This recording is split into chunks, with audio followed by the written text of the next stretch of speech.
1994-yil jahon mediasi faqatgina bir nikoh to'g'risida gapirardi. Rock musiqasi qiroli Elvis Presleyning yagona farzandi Liza Marie Presley va pop musiqasining afsonaviy qiroli Michael Jacksonning nikohi. Ammo bu nikoh odamlar tomonidan normal nikoh sifatida qabul qilinmadi. Buning sababi 1993-yilda Michael Jackson anchayin jiddiy va og'ir bo'lgan ayblovlar bilan ayblanganligi edi. Va bundan tashqari Michael Jacksonning qaynonasi Priscilla Presley bu nikohni unchalik xushlamagan.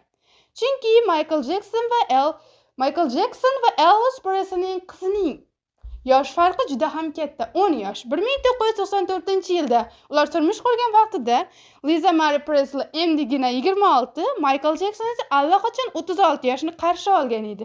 Yana bir fakt shundan iboratki, Michael Jackson Liza Marie Presleyning birinchi turmush o'rtog'i emas. Michael Jacksondan turmushga chiqishdan avval Liza Marie Presley 1988-yilda musiqiy prodyuser Daniel Kate bilan turmush qurgan va ularning allaqachon ikkita farzandlari mavjud edi. Va Michael Jacksonga turmushga chiqishidan atigi bir necha hafta avval Liza Marie Presley o'zining birinchi turmush o'rtog'i bilan ajrashadi. Ammo bu nikoh unchalik uzoq davom etmaydi. 1996-yilda Michael Jackson va Liza Marie Presley ajrashadi va ular bu ajrashishning sababi oilaviy kelishmovchiliklar deydi. Ammo oradan yillar o'tgandan so'ng Liza Marie Presley Michael Jackson bilan turmush qurishi hayotidagi eng katta xatosi ekanligini aytadi. Va u o'zining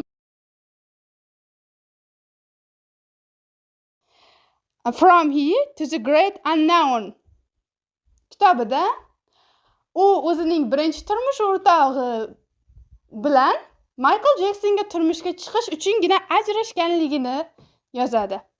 Ya'ni Michael Jackson Liza Marie Presleyga turmush qurish taklifini berganda, hali Michael Jacksonning birinchi rafiqasi Liza Marie Presley o'zining birinchi turmush o'rtog'i bilan ajrashib ulgurmagan edi. Va Liza Marie Presley birinchi turmush o'rtog'i bilan ajrashgandan bir necha hafta o'tgandan so'nggina Michael Jackson bilan Dominikan Respublikasida yashirincha ravishda hech qanday qarindoshlarsiz nikohdan o'tishadi. Yana bir qiziqarli fakt, Michael Jackson Liza Marie Presley bilan ajrashgandan birozgina vaqt o'tgach, 7 oylik homilador bo'lgan Deborah Rowe bilan turmush quradi. Michael Jacksonning ikkinchi turmush haqidagi faktlar esa keyingi videolarimizda.